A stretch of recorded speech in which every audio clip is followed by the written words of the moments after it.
Bismillahirrahmanirrahim. Assalamualaikum warahmatullahi wabarakatuh. Alhamdulillah wassalatu wassalamu ala Rasulillah Muhammad ibn Abdullah wa ala alihi wa sahbihi wa man walah wa ba'd. Fa ya ibadallah usi nafsi wa iyyakum bi taqwallah faqad fazal muttaqun fala tamutunna illa wa antum muslimun. Faqala ta'ala Ya ayyuhalladzina amanu taqullaha haqqa tuqatih wa la tamutunna illa wa antum muslimun.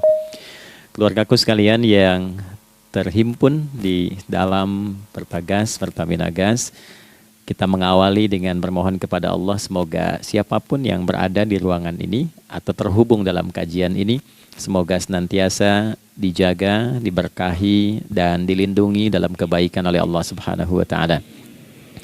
Kita doakan yang bertugas di luar kota. Tadi saya dengar info juga Pak Direktur sedang di Semarang. Semoga giatnya dimudahkan oleh Allah dan semoga diberikan keberkahan.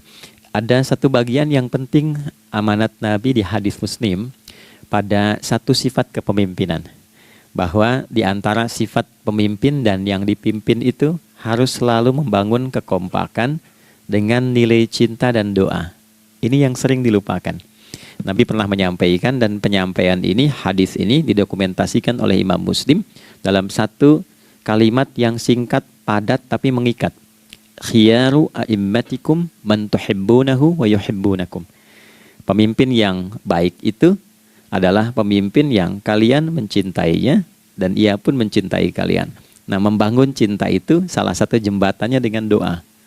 Oleh karena itu, di antara doa yang dianjurkan saat Anda memulai pekerjaan, itu bukan hanya untuk pribadi, lancarkan pekerjaan saya.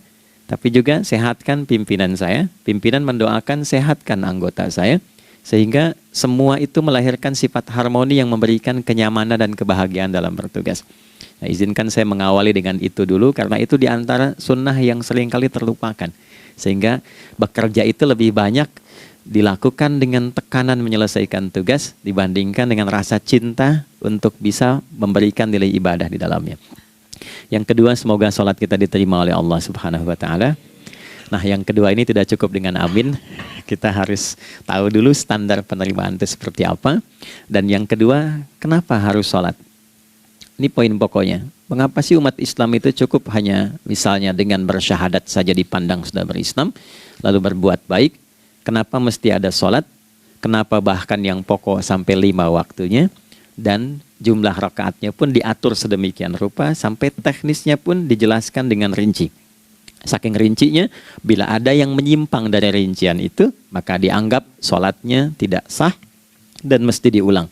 Shallu kama ra'aitumuni usalli. Sholatlah kalian seperti kalian persis melihat aku menunaikan sholat. Dan dalam sholat inilah kemudian ada sanad yang tersambung secara ketat sampai-sampai dalam hadis Muslim nomor hadis 397. Demikian di Al-Bukhari juga diabadikan di nomor hadis 757 oleh sahabat Abu Hurairah. Sanadnya tersambung kepada Khalad bin Rafi Az-Zuraiqi, seorang yang sholat di samping Nabi tapi bermasalah sholatnya.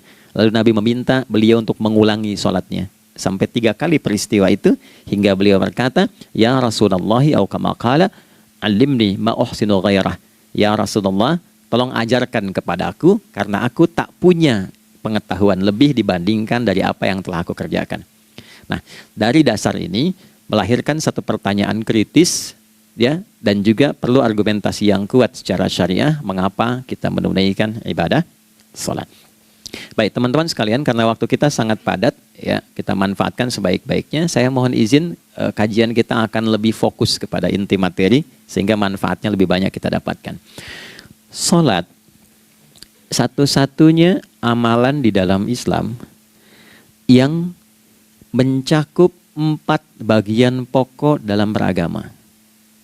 Jadi ketika seseorang menetapkan dirinya beragama dan ciri satu nilai agama itu bernilai benar, ya, dalam nanti kalau kita mau komparasikan atau kita riset, itu ciri pokoknya ada 4. Satu, ada aspek namanya aspek keyakinan, ya, tauhid atau akidah. Nggak mungkin kan beragama kalau nggak yakin. Ya, karena itu pasal 29 ayat kedua itu mengandung nilai keyakinan. Negara menjamin kemerdekaan tiap-tiap penduduk untuk memeluk agamanya masing-masing dan beribadah menurut agama dan kepercayaannya itu. Ya, jadi nggak mungkin kita bisa menghasilkan nilai kepercayaan dan ibadah kalau tidak ada unsur keyakinan. Atau bahasa kitanya disebut dengan iman. Ya, iman itu nanti juga dipaku dalam setiap nilai kebangsaan di konteks Negara Kesatuan Republik Indonesia. Ini yang paling membahagiakan. Jadi mau jadi pegawai apapun itu syarat, ya, salah satu syarat yang melekatnya beriman dan bertakwa kepada Tuhan Yang Maha Esa, gitu kan? Ya, kemarin saya di BPK itu ada 11 bab Romawi, 40 pasal. Ya, di bab yang keempat pasal 13 tentang pemberhentian dan pengangkatan itu ada 11 poin A sampai K. Di poin B yang keduanya syarat menjadi bagian dari anggota BPK itu beriman dan bertakwa kepada Tuhan Yang Maha Esa. Baik, di Undang-Undang Pendidikan Sisdiknas nomor 20 tahun 2003 itu kalau kita baca dari poin menimbang ada 4, di poin B-nya saja sudah ada iman. Ya, Undang-Undang Dasar 1945 mengamanatkan pemerintah mengusahakan satu sistem pendidikan ya nasional yang meningkatkan keimanan dan ketakwaan pada Tuhan Yang Maha Esa serta akhlak mulia, baru mencerdaskan kehidupan bangsa. Ya, secara singkat, satu, agama dianggap benar kalau ada doktrin keimanan, ada akidah, ada tauhidnya. Yang kedua, ada ibadahnya. Ya, sebagai pembuktian kita beriman, buktinya apa? Ya kan? Saya beriman kepada Tuhan, kita tetapkan, misalnya Allah. Apa pembuktian keberimanan kita kepada Allah? Ya, kan pembuktiannya itu mesti diwujudkan dalam bentuk sikap. Sikap itulah yang disebut dengan ibadah. Nah, konsepsi ini ada di Quran surah ke-20 Thaha di ayat ke-14. Innani anallahu la ilaha illa ana fa'budini. Ya, sungguh aku tegaskan bahwa akulah Allah, satu-satunya Tuhan yang layak dipertuhankan dan disembah. Ketika Anda mempertuhankan aku, fa'budni, maka buktikan kebertuhananmu kepadaku dengan menyembahku. Karena itu namanya Allah punya dua arti. Satu yang dipertuhankan, kan? Ilahun wahid. Yang kedua yang disembah. Ya, jadi yang dipertuhankan dan disembah. Oke. 3. Yang ketiga harus punya unsur praktikal atau implementatif dalam interaksi kehidupan. Ya, jadi bukan cuma nyembah Tuhan, bimbingan kehidupannya apa? Implementasi dari ibadah itu. Ya, ciri umat beragama itu kan bukan hanya sekedar saya yakin, beriman, saya ibadah. Terus bukti ibadah itu dibawa dalam berinteraksi hariannya seperti apa wujudnya.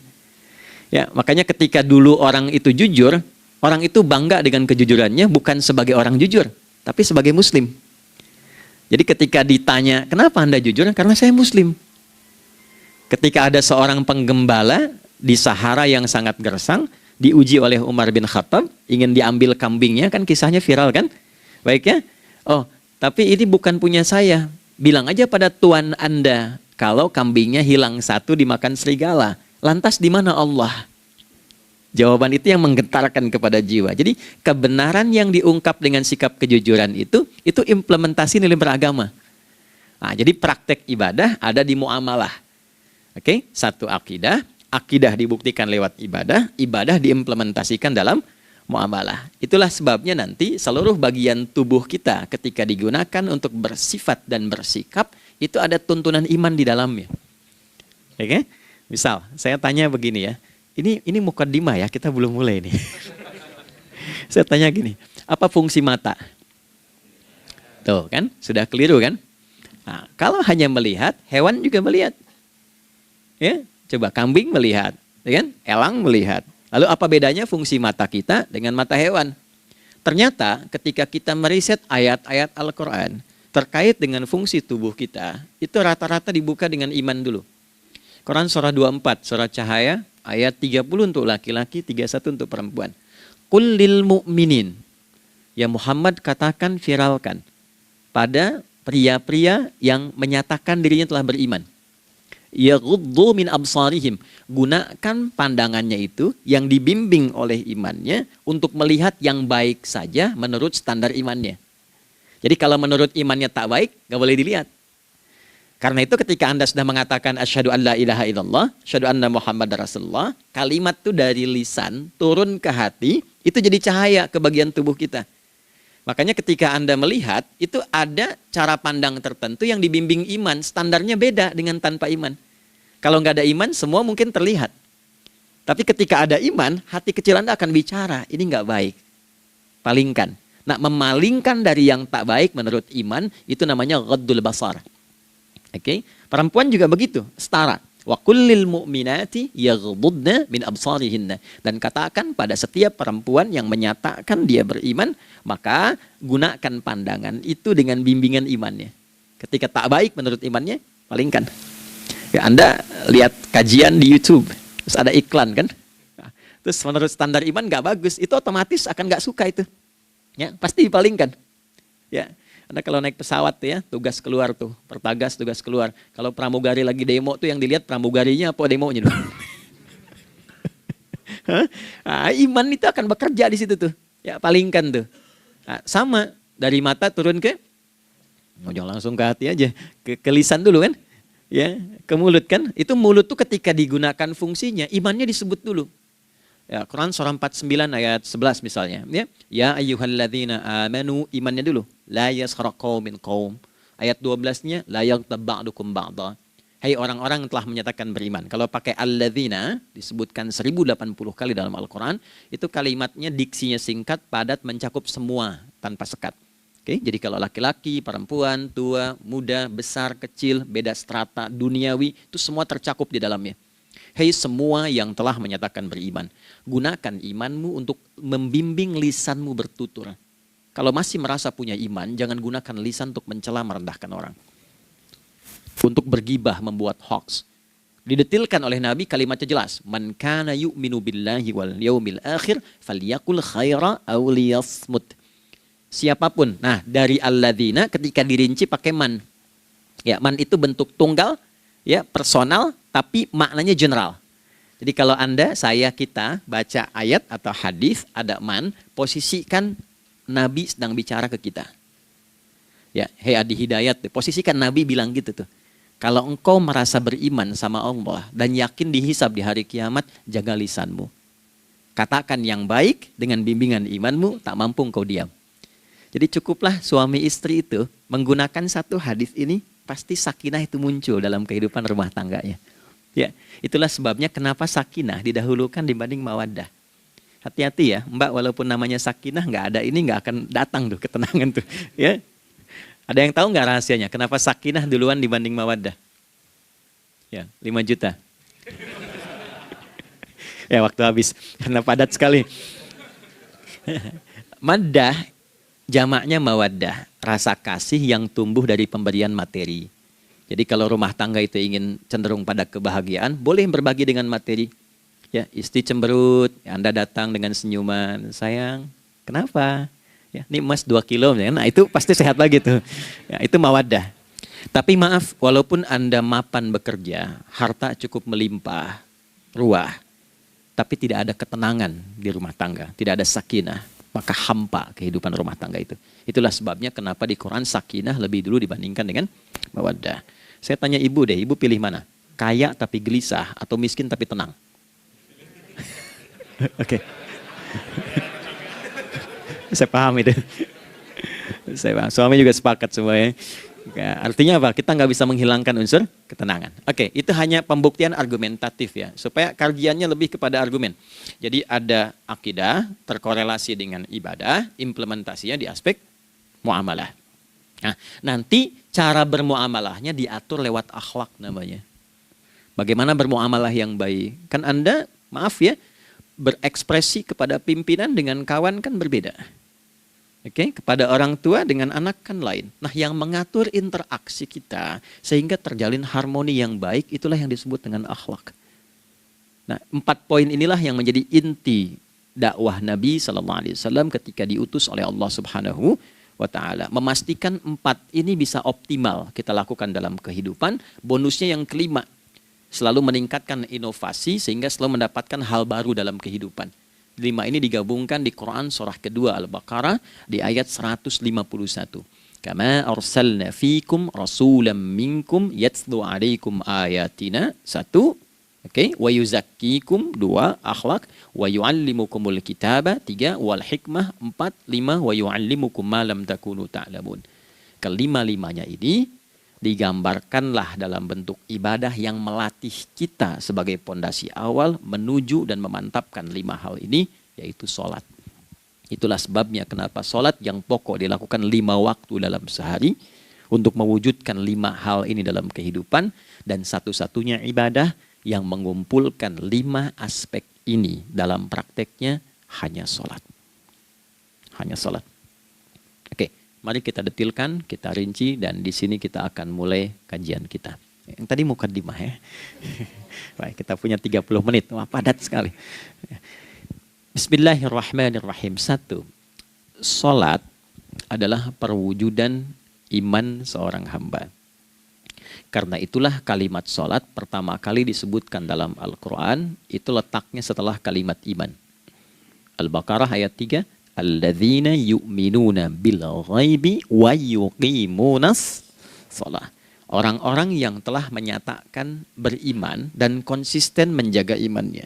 Beda alladzina amanu dengan yu'minun. Amanu telah beriman.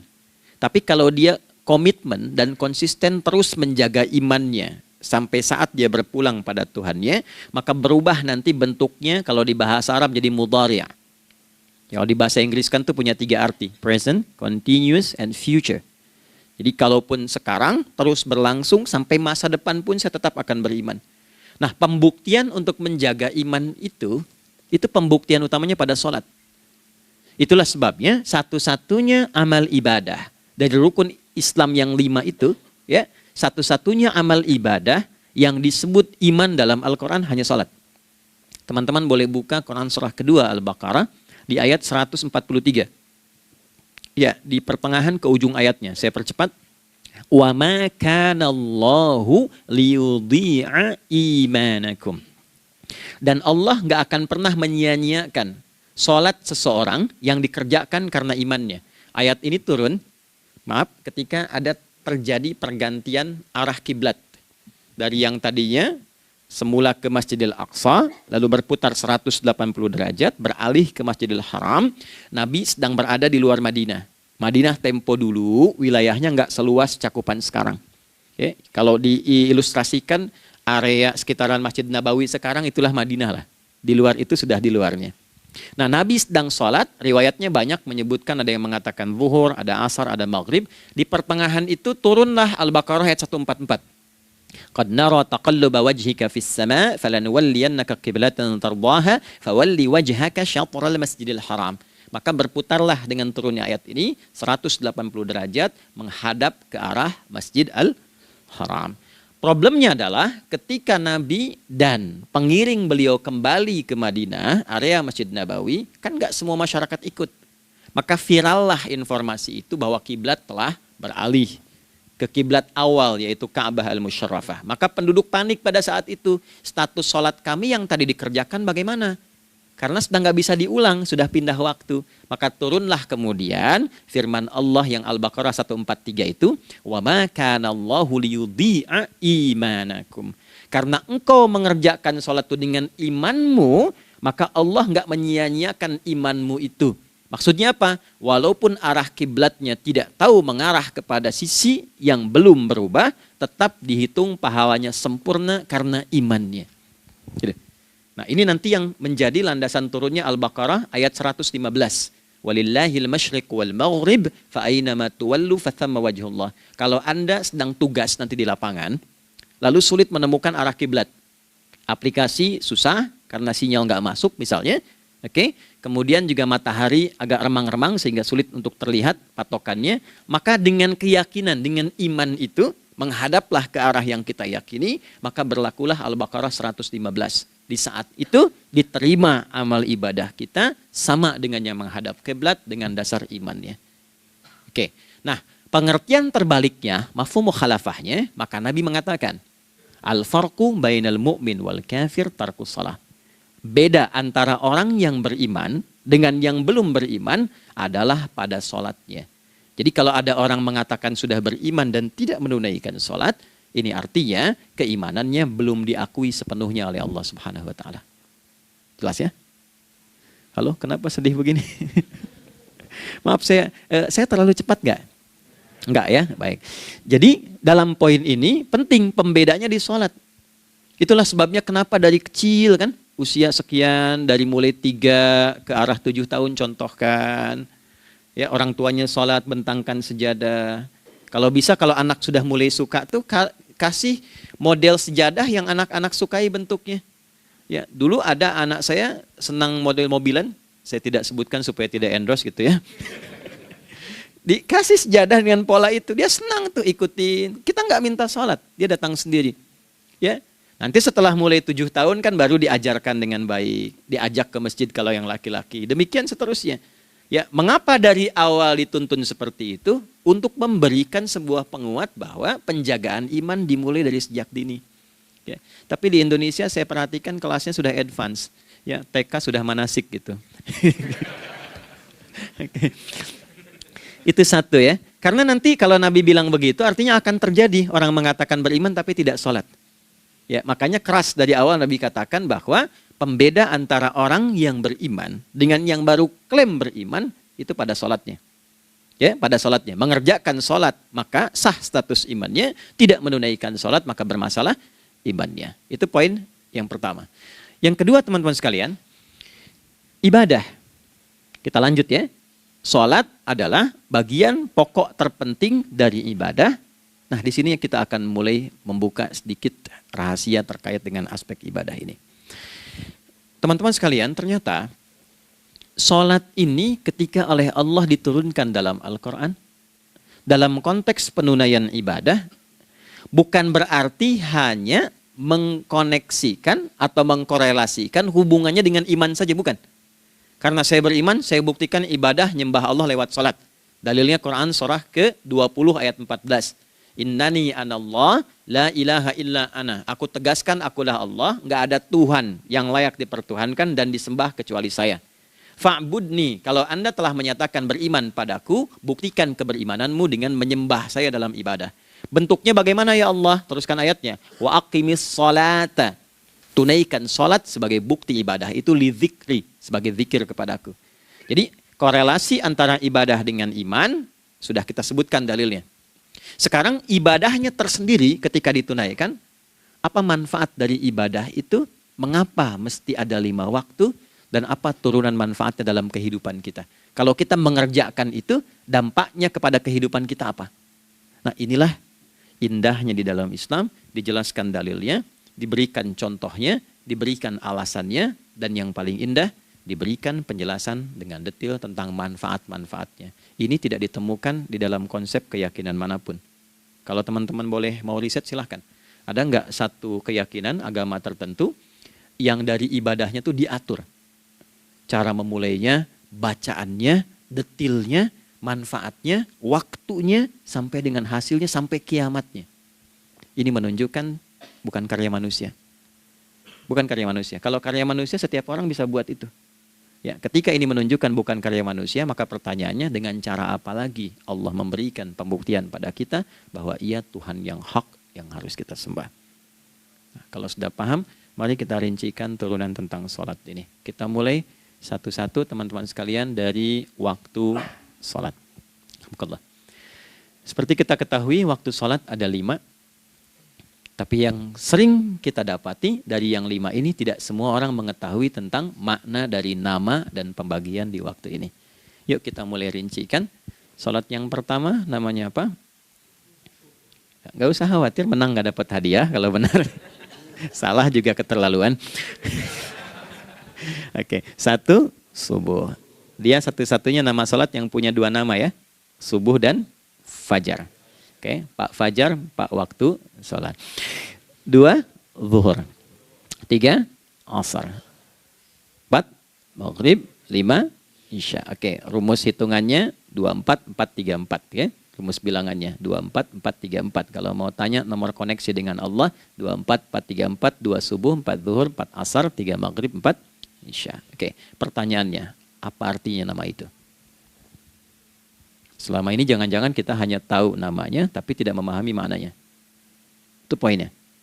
Oke, sekarang mari kita mulai. Izin saya tidak punya kemampuan untuk menuliskan, ya, karena memang saat ini terbatas, tapi kalau diperkenankan bisa kita coba uraikan sedikit.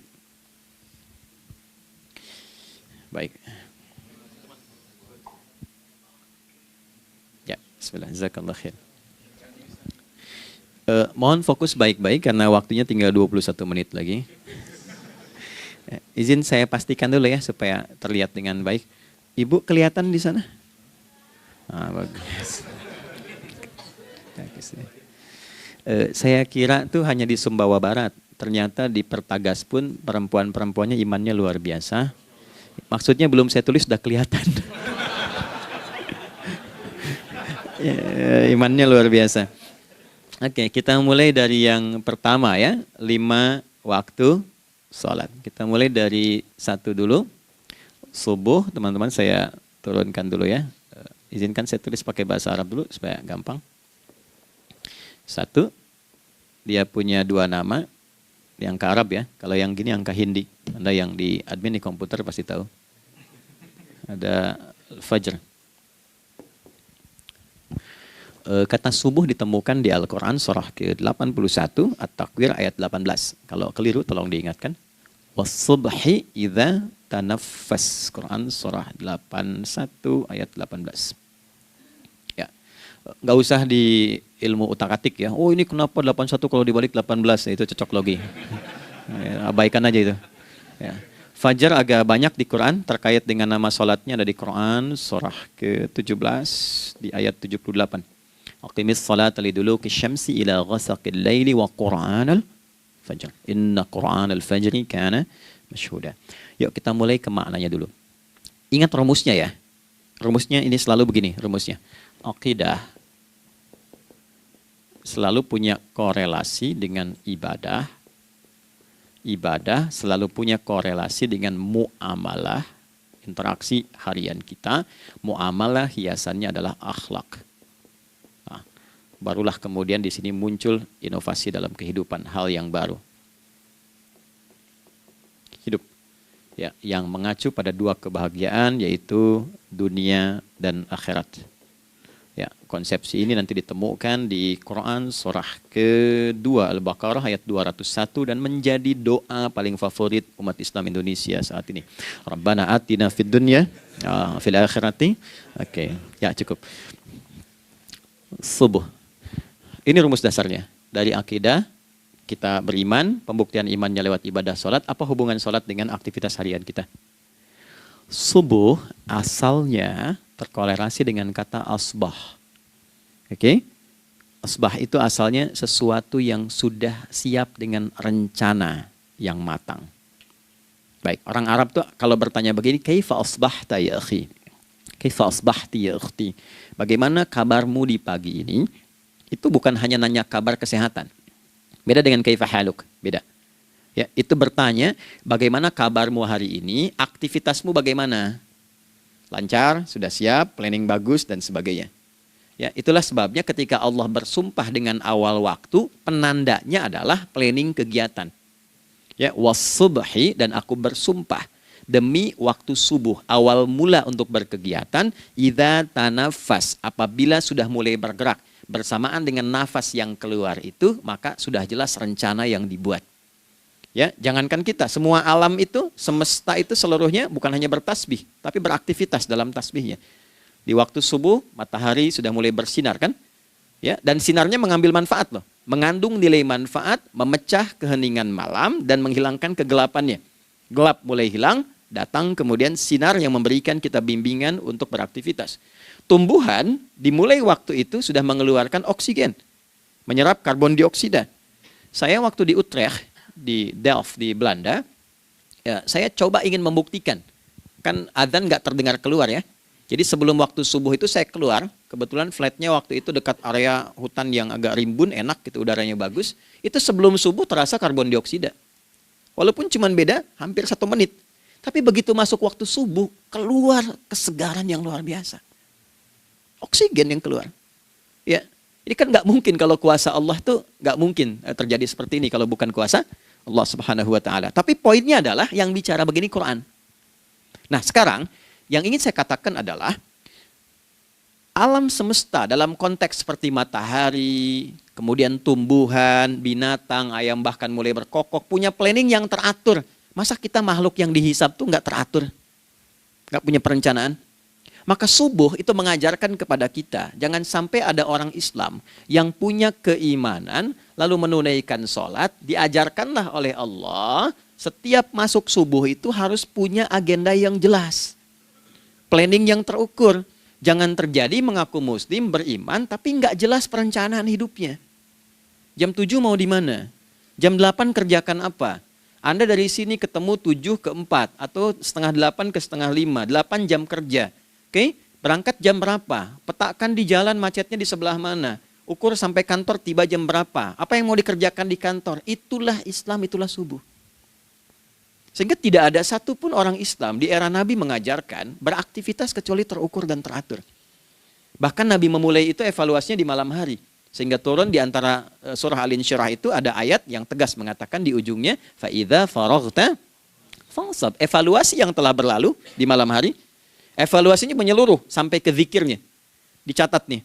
Ya, aku hari ini secara spiritual itu, mohon maaf, sholat jamaahnya berapa waktu tuh? Dari 5. Oke? Misalnya dari 5 itu cuma 4, berarti koreksi ada yang kurang. 1. Ya. Yang kedua, secara intelektual sudah berapa bacaan yang dibaca saat ini? Ilmu yang ditingkatkan, mensyukuri anugerah akal dan sebagainya. Bekerja sempurna enggak? Turunkan ibadahnya bagaimana? Ketika ada yang kurang, istighfari. Ya, sebagai seorang ayah, ada nggak sesuatu yang salah yang dilakukan belum sempurna? Sebagai seorang ibu, anak dan sebagainya, istighfar. Itulah sebabnya sebelum tidur Nabi ajarkan istighfar. Yang kita tahu 70 kali kan, 100 kali. Yang saya tanya, 1 ke 70 itu istighfar apa saja? Apakah hanya bilangan di lisan? Atau dari lisan diingatkan oleh pikiran, ditembuskan ke hati? Istighfar sebagai seorang ayah yang kurang maksimal melihat anak dengan baik. Anda boleh punya jabatan di kantor, boleh direktur, boleh manajer, boleh macam-macam. Tapi ketika Anda pulang, Anda seorang ayah. Saya di Timur Tengah disebut syekh, di sini dipanggil kiai, dipanggil ustadz. Pulang ke rumah, anak saya nggak kenal itu semua. Anak saya nggak peduli itu semua. Belum pernah seumur-umur saya mengajar, lalu saya pulang, anak saya menunggu depan pintu dan memanggil, kiai. Dia ingin ayahnya. Dia ingin ayahnya. Kenapa nggak kita hadirkan istighfar pertama kita itu karena kita kurang perhatian. Kurang perhatian kepada anak misalnya. Saya kalau pulang tengah malam dan semua tertidur, saya lihat satu-satu. Perbaiki cara tidurnya, doa, lihat satu-satu, minta ampun sama Allah. Dan ya kadang sebelum mengalirkan air mata kita nggak bisa tidur karena nggak tahu nanti ketemu lagi nggak di akhirat. Itu poin yang paling penting. Nah, jadi istighfar pertama itu untuk diri kita ketaatan pada Allah. Untuk diri kita sebagai anak pada orang tua. Sebagai suami punya tanggung jawab istri atau sebaliknya. Demikian seterusnya. Nah itu kalau sudah kita bisa lakukan, dievaluasi, direncanakan besoknya.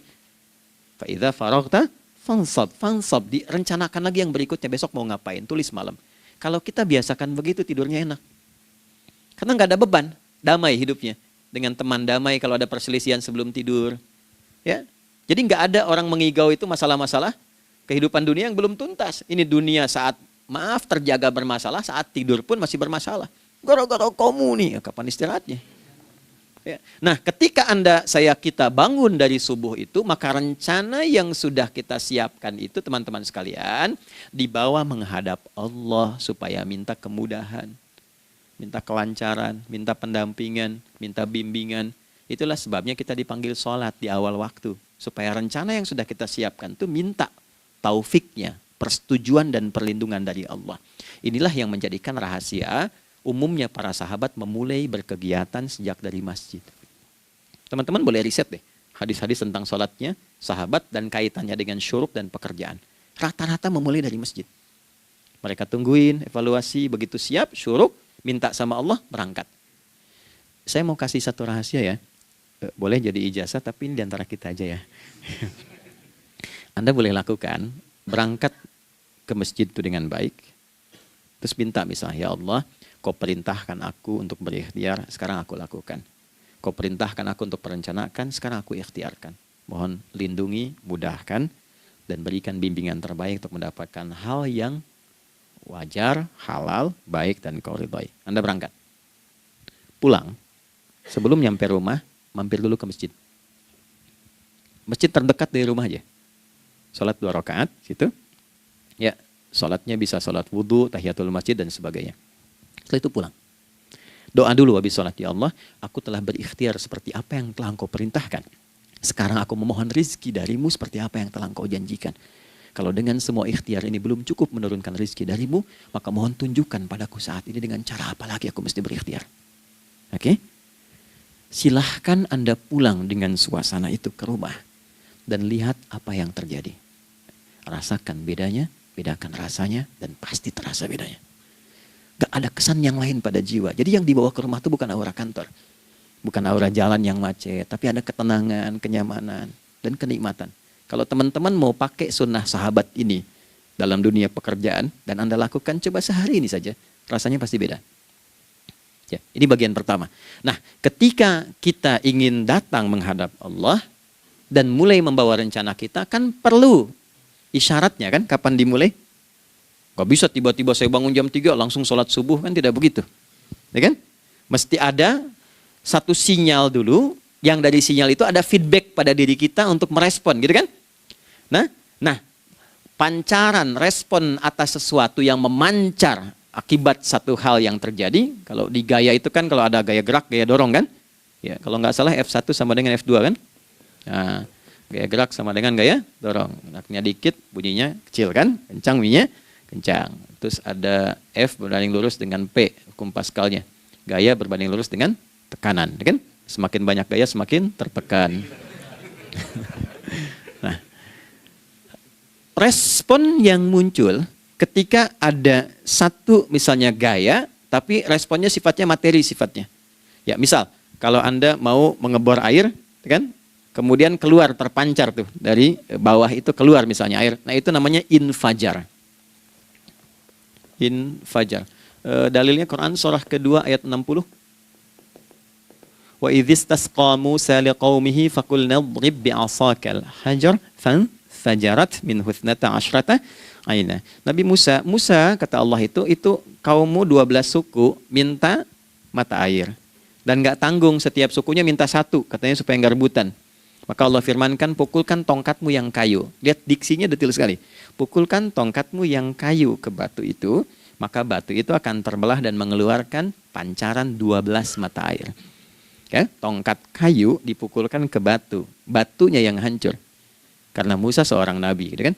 Anda punya tongkat emas, pukulkan ke batu, maka keluar 12 air mata. Gitu kan? Nah ini, infajar.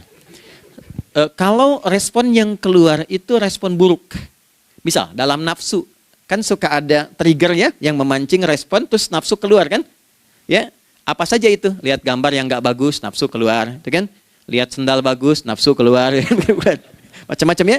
Nah itu fujur namanya, fujur. Hurufnya masih sama, cuma bentuknya berbeda. Fa, jimnya masih ada waw, ada ra-nya, fujur.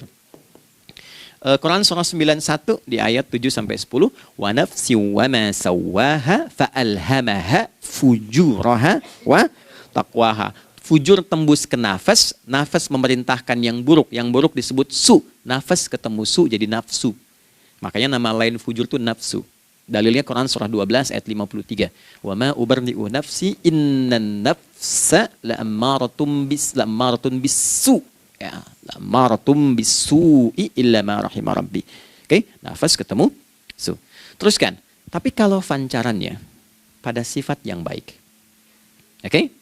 Membelah sesuatu yang gelap menjadi baik, terbuka, memancarkan respon panggilan yang baik, maka berubah katanya menjadi fajar. Oke?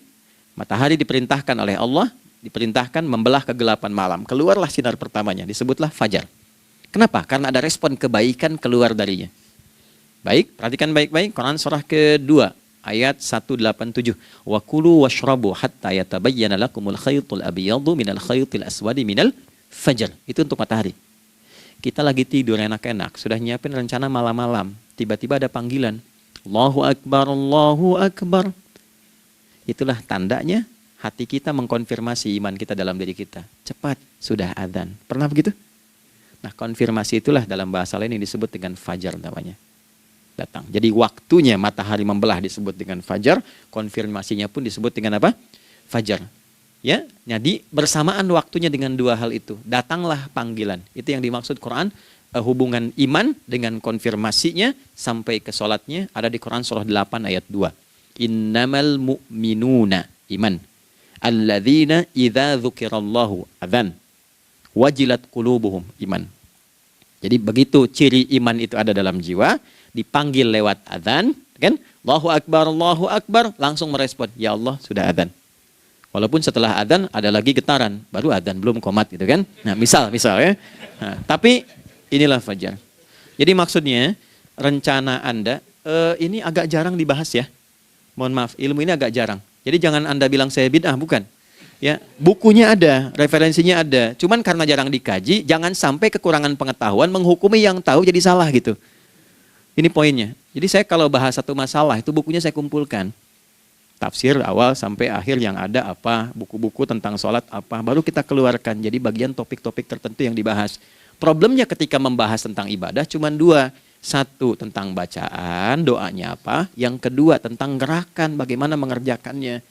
Yang ketiga jarang dibahas, hikmahnya apa. Padahal rumus dalam ibadah itu dalam fikih tiga-tiga mesti dipakai. Ini Quran surah kedua ayat berapa? Ayat 129.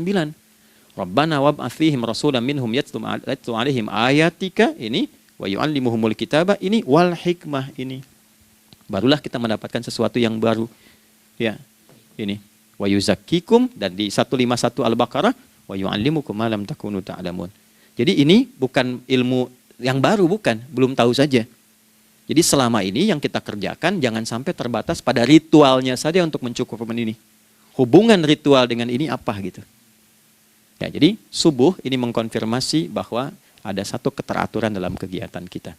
Ya, alhamdulillah. 2, siang. Oke, setelah subuh, fajar, salat apa? Zuhur. Oke, saya tanya pada Anda, zuhur itu artinya apa? Sudah, cukup katakan wallahu a'lam. Waktunya terbatas ya. Anda sahabat ditanya nggak tahu wallahu a'lam. Anda sahabat bukan, tabi'in bukan. Zuhur. Waktu tinggal 4 menit lagi.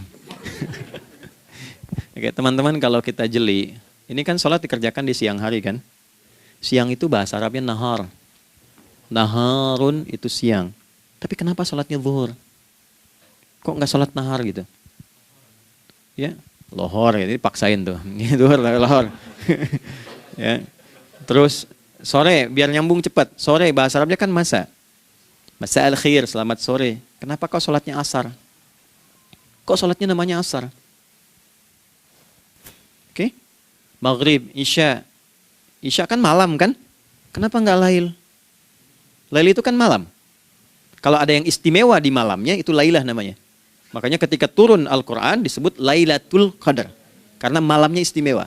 Beda, lail dengan lailah itu beda. Lail itu waktu malam, lailah ada yang istimewa di malam itu. Ya. Jamaknya lail, layali, lela, lili, lala, itu malam. Ibu lili, ibu malam-malam. Ya. Zuhur artinya jelas, terang. Ada idhar, dibaca dengan jelas, terang. Gak boleh dengung. Man amana. Itu kan? Ya. Min husni, harus jelas. Ya. Ada a, jelas. Zuhur kenapa disebut zuhur? Untuk evaluasi kegiatan kita dari setengah hari. Sudah jelas belum hasilnya? Ini Anda punya rencana di sini, evaluasi di siang. Jelas gak hasilnya? Pekerjaan Anda yang sekarang diamanahkan dari pagi jam 7 sampai sekarang, evaluasi dulu. Dicek, jangan cuma ditinggalkan. Oke, saya sedang kerjain, tinggalin dulu sholat. Bukan begitu. Ketika akan sholat, Anda cek dulu. Dari ke siang itu tengah hari, bagaimana hasilnya? Ada yang perlu disempurnakan gak? Ya. Ketika ide-idenya mulai mentok, ada yang belum selesai, datang dulu sholat, tenang lagi. Saat tenang itulah dirumuskan kembali pelan-pelan. Kan lumayan dari jam 12 sampai jam 1. Diisi dengan baik, dilihat. Itu baru dunia ini. Kan kita ngejar ini juga. Karena nanti ayat 200-nya, ada yang cuma ngejar ini. Wa minan nasi may yaqulu rabbana atina fid dunya. Bukan, kalau nggak hafal diam aja. Wa minan nasi may yaqulu rabbana atina fid dunya wa ma lahu fil akhirati min khalaq.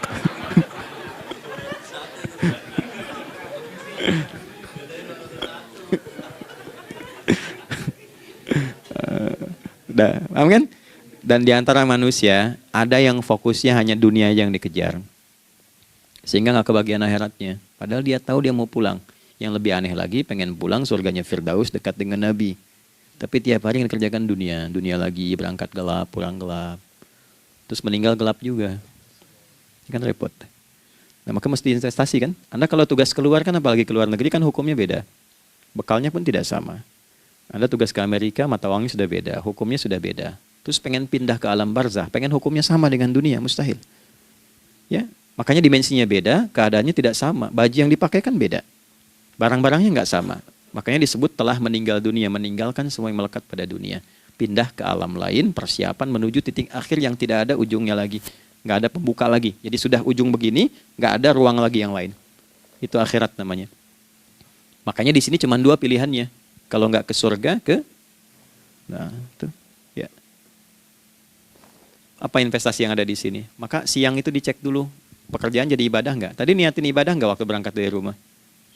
Kan? Waktu ngetik, waktu ngerjain di kantor, jadi ibadah nggak? Kalau ibadah, Anda nggak mungkin berbuat kriminal. Anda nggak mungkin berbuat maksiat. Nggak mungkin nipu, nggak mungkin nyogok. Nggak mungkin korupsi. Kan lagi ibadah. Nggak mungkin curang. Kan lagi ibadah. Anta budallaha ka'annaka tarah. Anda itu mengerjakan segala hal sebagai ibadah, merasa diawasi Allah. Fa in lam takun tarah fa innahu yarah. Kalaupun Anda merasa nggak melihatnya, Anda yakin Anda dilihat. Itulah kerja pakai iman, maka ini di bawah akidahnya. Jangan ditinggalkan. Nah, inilah yang selama ini kita butuhkan. Ya. Inilah yang melahirkan nilai etik, makanya adanya dalam jiwa. Takwa itu kan dalam jiwa, melahirkan etos. Etos mendorong kepada logos, logos melahirkan patos. Kepantasan dalam bekerja. Jadi Anda sekuat apapun ilmunya, kalau nggak punya etos, itu rusak. Jadi tidak cukup akal sehat. Jiwa yang sehat itu lebih penting. Banyak orang akalnya, saya ingat, akal itu tidak memberikan perintah. Dia hanya merumuskan satu instruksi dalam jiwa supaya mudah dilakukan dan dieksekusi oleh fisik. Jadi akal yang sehat itu seberapa pandai ilmunya, seberapa cepat mengeksekusi perbuatan. Tapi kalau yang dieksekusi itu dari perintah nafsunya, masalah. Habis saja waktunya tuh. Ya. Ini gimana ini? Tolong jawab loh. Nah, teman-teman karena sudah habis waktu jam 1, kita baru zuhur ini. Nah, yang paling menarik itu gini, yang paling menarik kalau ada orang belum sadar sampai zuhur tentang akibat kehidupan ini, maka muncullah asar. Apa asar itu? Kenapa mesti disebut dengan asar? Dan apa manfaat istimewanya asar kepada jiwa kita? Itu di kesempatan lain kita akan bahas. Teman-teman, waktunya sudah habis ya. Saya menghargai Anda, kan tidak boleh juga saya ngajarkan tapi mengambil yang sesuatu yang tidak tepat ya. Kita buktikan keimanan kita dengan mengerjakan amanah pekerjaan di tempat ini dengan baik, waktu digunakan dengan baik. Kita saling mendoakan supaya semua kita dijaga oleh Allah Subhanahu wa taala. Maafkan saya, lain kesempatan kita berjumpa kembali untuk melanjutkan apa yang telah kita bahas hari ini. Mari kita berdoa, semoga doa kita diterima oleh Allah Subhanahu wa taala.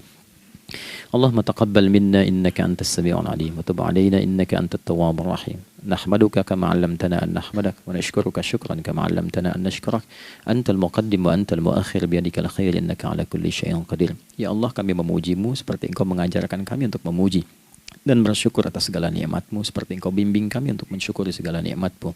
Allahumma salli wa sallim wa barik ala habibikal karim rasulikal mustafa al-amin sayyidina Muhammadin wa ala alihi wa sahbihi ajma'in. Ya Allah, anugerahkan kami kemampuan untuk terus bersalawat pada Rasulullah, sehingga dengan itu kami mendapatkan kemampuan yang baik untuk meneladani kemuliaan beliau dalam beraktivitas kehidupan.